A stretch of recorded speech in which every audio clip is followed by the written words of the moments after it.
Bismillahirrahmanirrahim. Elhamdülillahi Rabbil alemin. Vessalatu vesselamu ala eşrafil enbiyai vel mursalin. Nebiyina ve habibina ve seyyidina Muhammed ve ala alihi ve ashabihi ecmain. Esselamu aleyküm ve rahmetullahi ve berekatuhu. Hurmatlı bir toğanlar, жараткан мээримдүү Аллах, кечиримдүү Аллах бардыгыбыздын жашоодо билип билбей жасаган көптөгөн күнөөлөрүбүздү кечирсин. Кемчиликтерибизди Аллахым өзү кечирсин. Аллах субханаху ва таала мына ушул дүйнөдө адам баласынын эгерде күнөөсүн кечирген болсо, ал күнөөсүн туугандар кыямат күндө эч качан ошол күнөө козголбойт. Эмне үчүн? Аллах субханаху ва тааланын бизге берилген афу, жараткан Аллах тааланын мына ошол кечиримдүүлүгү бул эки ирет спрос боло турган нерсе эмес. Биз дайыма айтып келебиз. Адам затында болушу мүмкүн. Эки адамдын ортосунда кандайдыр бир мамилеси бузулуп кетип, андан соң булар враждовать етіп, бири-бирине душман болып, андан кейін мировойго келишти, жарашты, тиги кечирим сурады, мунусу кечирди, кыскасы айтор. Бирок дагы бир какой-то бир момент, дагы бир ортодо бир инцидент пайда болду, и эски тема дагы башталды. Илгерки кассеталар кайрадан заново ойноп баштады. Эсиңдеби деп кыскасы. Тугандар, мына ошондой нерседен жараткан кудуреттүү Аллах Таала бийик. Аллах субханаху ва таала эч качан пендесин эки ирет жазалабайт. Жана ошондой эле ла тазиру вазиратун визра ухра. Эч качан бир күнөөкөр экинчи күнөөкөрдүн күнөөсүн мойнуна албайт. Эч качан.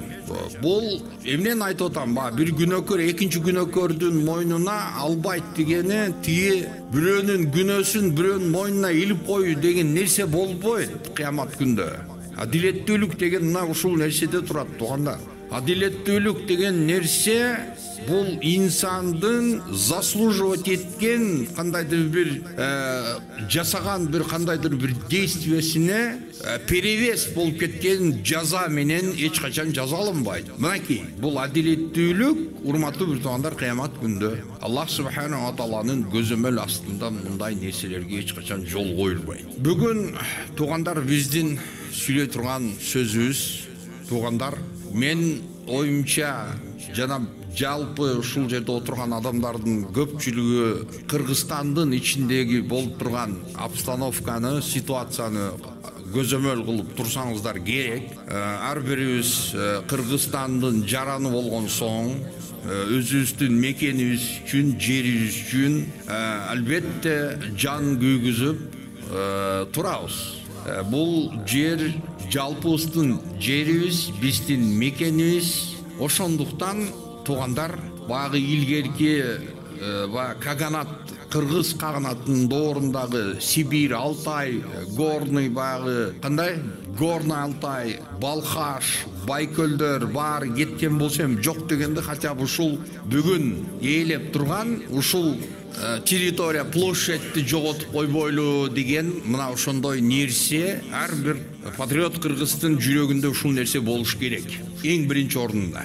Мына ушул Кудайдын берген ушундай бир неаматы, ушундай кооз жерибиз биздин колубузда, андан кийин биздин балдарыбызга, андан кийин неберелерге, андан кийин чеберелерге дегендей, мына ушундай бир чоң ответственность ар бир бүгүнкү адамдардын, кыргыздардын мойнунда ушундай нерсе болуш керек. Туугандар, ошондуктан мен ушул ситуация себептүү бүгүн ушул теманы, бузукулук темасы тууралуу сөз кылмакчы болдум. Бузукулук дегенде эми бул сөздүн понятияны да, багы растягивать этип түрдүү трактовкаларды мен берип бул жерде терминологиясына киришип отуруштун кереги жок. Бирок бардыгыбызга жалпы белгилүү нерсе туугандар, бул жакшылыктын карама каршысы, бузукулук дегени мына ошол жакшылык. Ошол жакшылыктын антониму десек деле адашкан болбойт элек. Эмне үчүн дегенде бул бузукулук биздин коомдо болбош керек. Эми туугандар, мына ушул коомдогу биздин элибиздеги, то есть бул элибиз дегенде биздин коомдо дегенде мен жалпы адамзатты айтам. Туугандар, вот силердин жүрөгүңөрдөгү агып аткан кандын түсү где-то Заир, Киншасада, Африкада бир негрдин денесинин ичинде жүгүрүп турган кан ошол эле кан. Башка да ойлойсуңарбы? Жок. Человеческий ошол ДНКлары ошондой эле. Адам заты. Австралияда турган, дагы бир континент. Экватордан ылдый. Туугандар, ал жердеги адамдын мына ошол ичиндеги психологиясы дал ушул биздегидей эле. Эмне? Айырмасы бар дейсиңер. Же кара түстүү болсо, мисалы, бир кездери алардын укуктары ассимиляция этилип, алардын ошол түсү кара болгондуктан булар деген кандай зулумду көрүп келишкен. Туугандар, кандай унижениеден өтүшкөн сулар. Унижениеден өткөн. И мындай нерсе бүгүнкү күнгө чейин калбай келет. Туугандар, мына ошол сенин жүрөгүңдөн какой-то мысль жүгүрүп өтүп баратабы? Как-то сен өзүңдү ошол негрдан, да, ошол негр десең, азыр ал мисалы уккан капа болот. Потому что алар үчүн обидно, айтабызбы, мисалы, мына могул жерде өзбекти сарт десең, мисалы, обидно звучать этет. Правильно? Ошондуктан туугандар, биздин исламда мусулмандар керек болсо бири менен болгон мамилени курганда, ошол адамдын мына айтайлык аттары болсо, бул адам өзүн как вот өзүн именовать эткенде, өзүн багы чакырылганда кандай ат менен кайрылуу керек, ошол эң жаккан аты менен ошол адамга кайрылып мамиле жасаш керек деп пайгамбар саллаллаху алейхи вассалам ушул нерсени үйрөтүп келген. Бул Расулуллах саллаллаху алейхи вассаламдын тарбиясы. Чурка, иди сюда дебей. Пайгамбарыбыз Мухаммад саллаллаху алейхи вассалам үйрөткөн. Ошондуктан эми байтат го, кичинекей таштардан тоолор куралат деп коет. Туугандар, бүгүнкү күндөгү мына ошол бузукулук дей турган болсок, жараткан Аллах субханаху ва таала Кур'ан Керимде бул бузукулук деген нерсени Аллахтын жактырбастыгы тууралуу жараткан Аллах субханаху ва таала айтат. Мынакей: "Валлаху ла юхиббу аль-фасад". Аллах дейт, фасад, бузукулукту Аллах жактырбайт дейт. "Валлаху ла юхиббу аль-муфсидин". Мынакей Майда сүрөсүндө Аллах субханаху ва таала айтат: бузукулук жасаган, ошол бузукунун авторлорун Аллах, ошо ишке ашыргандарды, бузукуларды Аллах жактырбайт деп атат. Мынакей Кысас сүрөсүнө келип атат дагы бир аят. Аллах субханаху ва таала мынакей 77-чи аятында айтып атат: "Инналлаха ла юхиббу аль-муфсидин". Аллах бузукуларды жактырбайт. Туугандар, эмне үчүн бүгүн ислам дини, вот караңла, эмне үчүн бүгүн мынакей мусулмандар баары бир эмес? Эмне үчүн биримдик жок? Мусулмандарда биримдик жок, Самая молодая религия. Биримдик болуш керек эле. Бирок биримдик жок болот. Иудаизм, хорошо. Торанын ээлери, алар деген керек болсо, мынакей ошол Инжилден алдыңкы коомдор. Инжил, Курандан алдын түшкөн Инжил китеби. Мына Иса ибн Мариямга. Ошол насрони деп коебуз, насрони. То есть биз аларды христиандар деп коебуз. Көрө атасыңар да бүгүн христиандардын мисалы положениясы. Иса ибн Мариям бөлүп кетти эле, католик менен православдарды мисалы. Исанын доорунда болду эле, силер католик болосуңар, так что силер православ, давайте православ болосуңар. Нет, андай нерсе болгон эмес. Мусулмандардычы Мухаммад алейхиссалам бөлүп кетти эле. Шииттер, силер шия болгула, Иран табай. Силер шия болгула дагы, силер сүннөттү кармаңла. Болуп турбу? Давайте, силер сүннитсиңер, булар шииттер. Анан давайте, короче, бири-бириңерди чаап, мындай жөн турбай, зерикпей, нормально мындай веселый жизнь өткөрүп тургула. Это заветы пророка, пайгамбарыбыз Мухаммад саллаллаху алейхи вассаламдын тауштап кеткен бизге осуяттары беле. Андай нерсе болгон эмес. Пайгамбарыбыз Мухаммад саллаллаху алейхи вассалам өзүнүн бир сөзүндө жөөттөрдүн 71 бөлүккө бөлүнгөндүгү тууралуу айткан. افترقت اليهود على 71 فرقة وافترقت النصارى على 72 فرقة. Жөөттөр 71-ге, бул насронийлер 72-ге бөлүндү. Ал эми менин үммөтүм бул мусулмандарды, это самая молодая религия. Ислам эң жаш религия. Бул дегени эң акыркы дин бул, туугандар. Менин үммөтүм деди 73-кө бөлүнөт деди. Түшүнүңөрбү?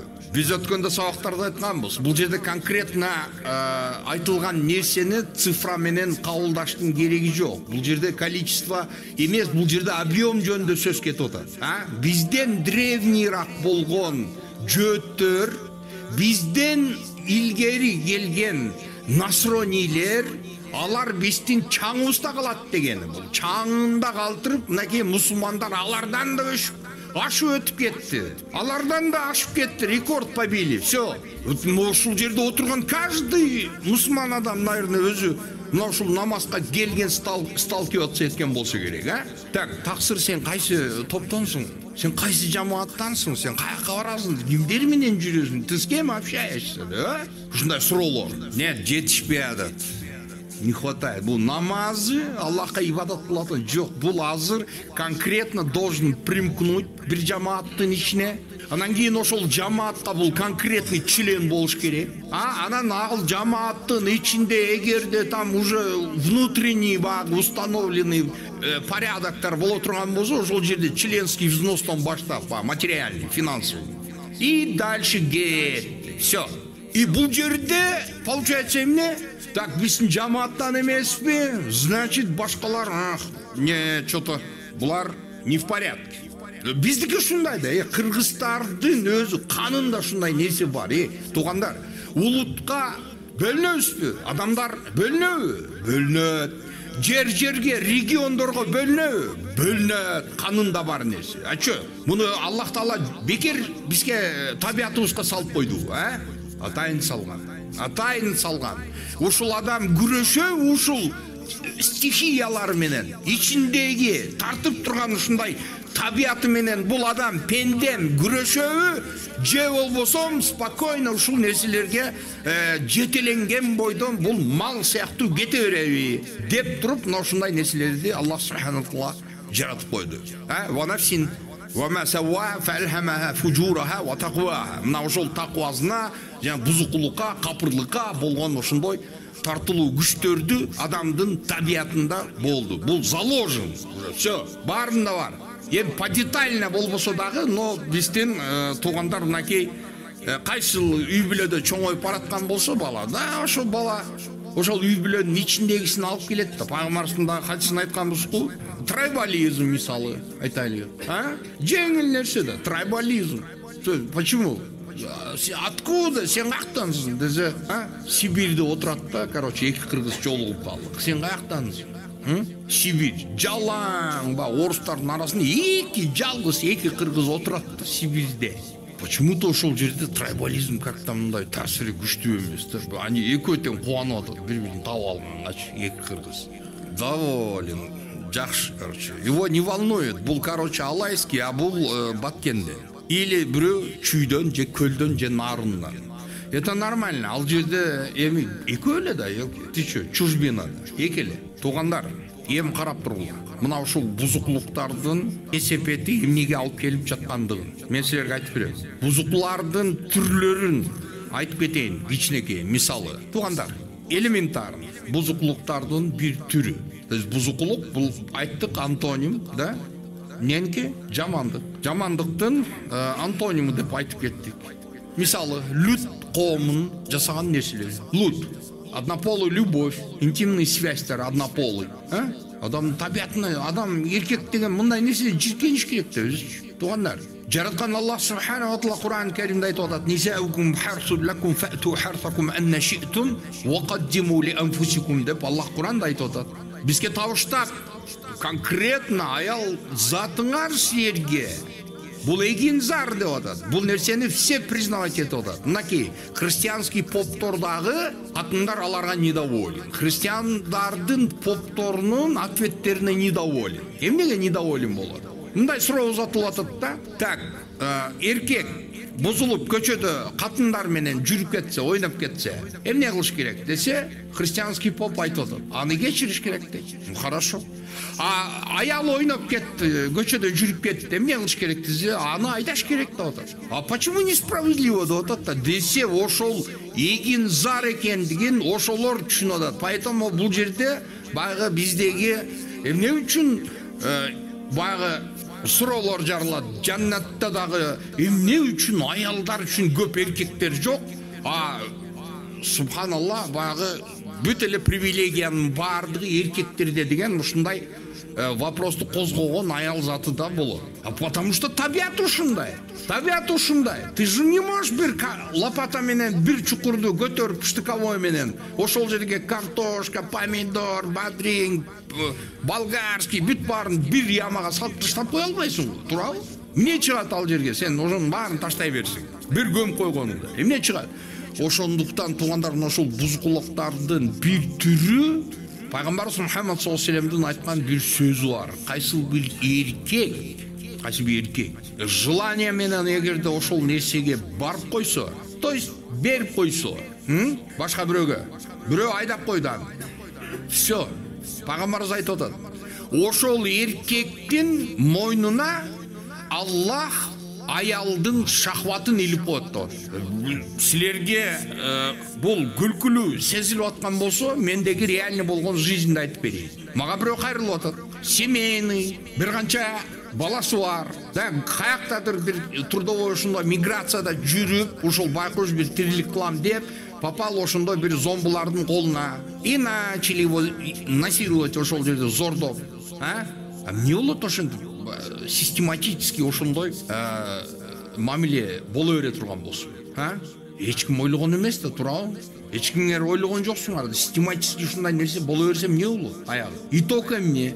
Итог ушул адам келет өзүнүн үй бүлөсүнө. Все, у него нету желания уже. Он не может аялына кошулган, жакындык кылган. Проблема бул. Бузукулук бул. Конечно, бузукулук. Да, эмне деш керек муну? Не, бул зор, нормально. Ёлки, молодец, ты чё? Желекти кармап, азыр марш деп атат, блин, кошулуп ал ошолорго деш керек.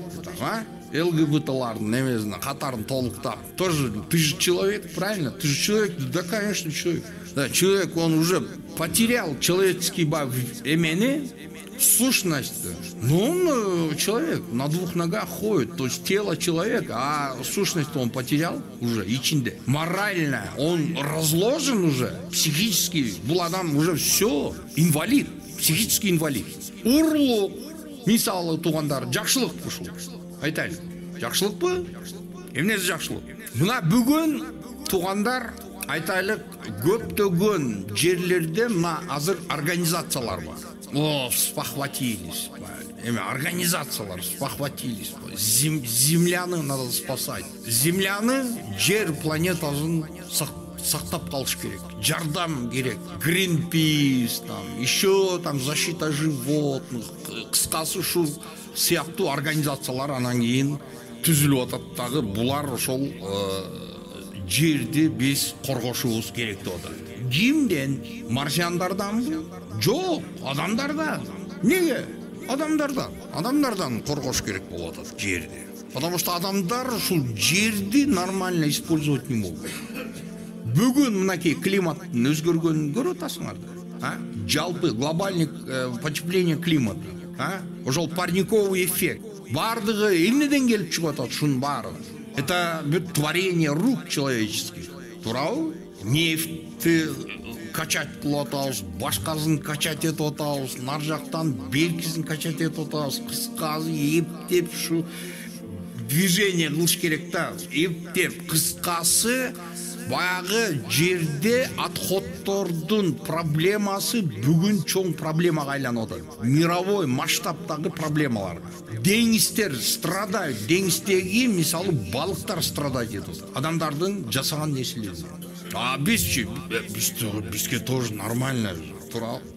Че, не, грех что ли? Ичип кетип атып, там машинанын айнегин ачтың, бир эки баклажканы ыргытып жибердиң, там банку выкинул. Это что, нези это, что зазорно, а? Боло берет да. Ыргыта бер, пожалуйста, ыргыта бер. Туугандар, могул жерде бир каналды көрдүм. Мен ошол каналда суу толтура агып турганда, мен ошол каналдан суу ичип алдым. Менчи, ошол каналдан суу ичип алдым. Толтура. Мен ошол каналдын суусу азайган кезде, мен ошол каналды көргөндө, менде рвота уже ошол багы көңүл айнып кускум келип баштады. Эмне жок ичинде, адамдар туугандар, эмне барды колунан эмне ичкен нерсенин баарын, мусордун баарын каналга кыргытабы дейм ушул адамдарчы. Эмнени таппайсың ошол жерде? Эмнени гана таппайсың? Бузукулуктун түрлөрүнө туугандар дагы бир. Адамга кол салуу, адам өлтүрүү. Ушул нерсе бузукулуктун ичине кирет.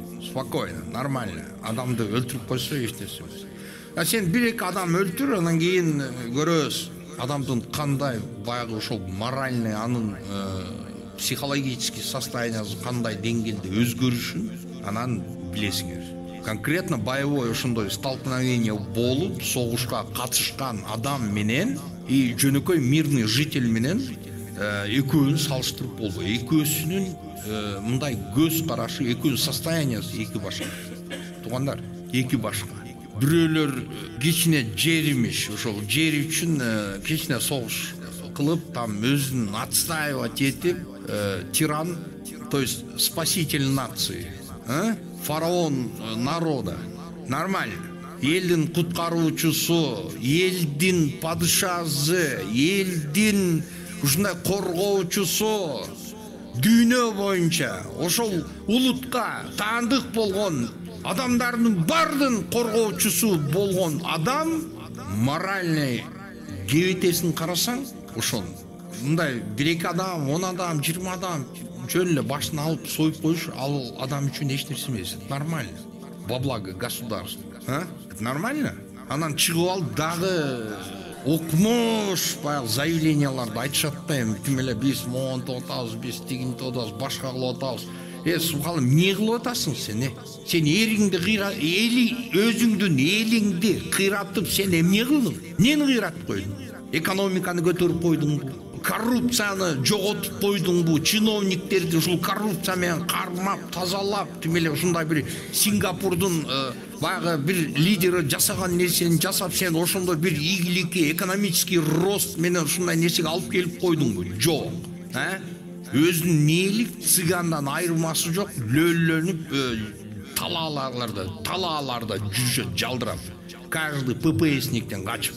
Бузукулук эмне? Ушул бузукулук эмес, эмне бул? Эмне бул? Бузукулук эмес. Бир адамдын өлүмү, туугандар, бир адамдын, Аллах Таала Куранда айтып атат, бир адамды өлтүргөн дейт, бүтүн адам затты өлтүргөн менен барабар дейт. Бир адамдын өмүрүн сактап калуу деп Аллах Таала Куранда айтып атат. Бул жалпы адамзаттын өмүрүн сактап калуу деп атат. Жалпы адамзаттын өмүрүн сактап калуу. Мына ошол сыяктуу. Ушундай мунун чоң баасы. Бүгүнкү күндө мен билбейм, бүгүнкү күндө мына ошол канча жыл болсо, канча жылдын ичинде да островок демократии, алхамдулилlah, Кыргызстанда по сравнению башка калктар менен мына бизде оңой эмес да, туурабы? Постоянно напряг менен жүрөбүз да. Постоянно напряжение жүрөбүз. Правильно, да? Көчөгө чыгып аз бирөөгө тийишсең, по башке получишь. Сразу. Напряжение күчтүү. Эми ошол обществоны, коомдун ичиндеги смутаны, интриганы напрягать этпестен, сырттагы болгон күчтөр аңдып турган кезде ошол тынчтыкты, мамлекеттин ичиндеги дестабилизация ошондой баягы козгоп гүйлөп туруш керек болуп атат да. Ошондой гүйлөп турса, биз билбейбиз. Да там ал жакта да кандай пландар болуп аткан. Туугандар, адамдын тынчтыгы, адамдын бейпил жашоосу, кан төгүлбөй. Мына ошондой башталып кеткенден алдын амандык, тынчтыктын кадырына жеткенди билиш керек. Ошол жасалып жаткан интригалардын бардыгы, туугандар, бул да бузуклук болуп келет. Мына Амр ибн ал-Ас радиаллаху анху айтат: "Унасун салихуна фи унас суун катир". Мен яс тугандар аз 1 минут, уақытыбыз келіп қалып тұр, мынакей азыр. Бағы мындай да, жаман мындай бағы тонкий жерден уштасаң, окумуш уштайды да, адамдар менен прям ошол нерсеге ведутся потом прям. Еркектик намысына тиіп қойсаң, мынакей ошондо көрөсүң, кандай болушун, Турабы? Ушундай нерсе. И давай, начинай, кыскасы ушундай нерсе болот. Где эти вот демократы, уже патриоты, Тонналап алтындар чыгып атканда ак тилиңер. Ошоно преступный колдор коюлуп атканда, башка болуп атканда каякта жүрдүңөр эле? Умныйлар, Каякта жүрүштү эле ошондо. Эми бүгүнкү күндө туугандар мына ошол бузукулуктун дагы бир сүрөтүн азына бүтүрөбүз 3 минут. Бузукулуктун дагы бир сүрөсүн. Адамдардын сөзүн бир жерден экинчи жерге ташып жүрмөй. Ортодо бузуу ниетинде. Вот просто вот айтты, ошо бузуп ортодо эки адамдын ортосун бузуш керек. Мына ошондой нерсе менен жүргөндү пайгамбарыбыз Мухаммад саллаллаху алейхи вассалам ошол адамды тозоктоо деди. Мен силерге өткөндө айткам, Алланын жолунда жихад кылып кан төккөн тозокко биринчи ыргытылганын айткам. Потому что анын ошол патриотизмы ложный экендигин, показной экендигин, популистический экендигин Аллах Таала кыямат күндө жүзүн ачып койду. Бул деди адамдар үчүн жасаган деди. Адамдар үчүн ушундай дерзкий, кыйын, ушундай болуп жүргөн, ошон үчүн всё. Адамдар мактады, баалашты, о, мужахид, машалла, машалла. Всё болду. Алды ал өзүнүн дүйнөдө мактоосун, ыргытыла тозокко деди. Экинчи алым келди, алым келди. Алып келди эле, эмне кылдың десе, Алла мен сен үчүн илим окуп, элиңе илим таркатып жетсе, койчу деди. Всё, калп сүйлөбөчү. Өзүңдү эң кыйын алым кылып көрсөткөндү кааладың, мынакей эл сени сыйлап, көтөрүп жүрүп, алым кылып, дүйнөдөгү сыйыңы сени алып бүткөсүн, тозокко ыргытыла деди. Үчүнчүсү ким келди? Бай келди. Меценат келди. Акчаларын чачкан эле. Во благо, андай кылды, мындай элим үчүн, анан мындай адамдар үчүн. Постоянно кырсаң камеранын фонунда өзү турат. Нет бу ошол нерсе сыр, багы бир жакшылык үчүн садака, ихсан болсо ошол мындай тайны эмес, лан. Эми көрүнсө деле ниети таза болсо кылса болот. Бирок ошол да тозокко кетти, туугандар. Эми айтып коеюн. Ложный нерселерди козгоп, элди козгоп, бударажит этип, элдин, мамлекеттин келечегине зыян алып келип аткан ошондой элементтер алардын дагы акыретте кандай болушун иншаллах акыретте көрөбүз. Аны Аллах өзү көрсөтөт, кандай экенин, эмне экенин, ким эмнени алды, ким эмнени сатып, эмнени канчаны жеп койду, бүт бары чыгат, туугандар. Аллах субхана таала Кур'ан Каримде айтып атат, керек болсо мына может трофей деп коет, трофейный деп коет, согушта, согуш болгондон кийин трофей деген нерсе уруксат берилген. Аны билесиңер, трофей деп коет. Муну ганима деп коет. Ошол жерден алып келип казнага таштай турган нерсени таштабастан урдап алып кеткен болсо, мына ошол нерсеси дагы кыямат күндө ошол нерсе урдаган нерсесин көтөрүп келет дейт. Туугандар, урдаган нерсесин трофейин көтөрүп келет дейт. Аллах субхана бима галла яумал кыям. Мына Кудайым бардыгысын күнөөлөрүбүздү кечирсин, кыргыз элибизге тынчтык берсин. Энергосбыттын балдарына чоң дуа кылабыз, туугандар. Аллахым ыраазы болсун. Ушул мечеттин электр щиттерин калыбына келтиришип, светтерибизди мындай жакшы абалга келтирип, ушундай кызмат кылган электрик кызматкерлерине Аллах Тааладан жакшылыктар болсун. Амин. Раббана Кудайым, мына ушул жерде отурган ар бир пенденин кандай дуа тилектери болсо, Аллахым өзүң ар биринин дуа тилектерин Аллахым өзүң орнуна. Жараткан Аллах, сенин алдыңда биз билип билбестен кылган күнөөлөрүбүз толтура. Биз өзүбүздү периште деп көрсөткөн жерибиз жок, күнөөлөрүбүз толтура. Чын жүрөктөн Кудайым сенден кечирим сурайбыз. Аллахым ушул мечиттен чыгар замат күнөөлөрүбүз төгүлгөн абалда жеңилдеп тазаланып чыгып кеткенди бардыгыбызга Аллахым өзүң насип эткин. Кудайым, мына ушул Кыргыз өлкөбүздүн, мамлекетибиздин үстүндө оор ушундай күндөр турат. Мындай оор күндөрдө Кудайым өзүң жеңилдик бергин, элибизге ынтымак, биримдик бергин.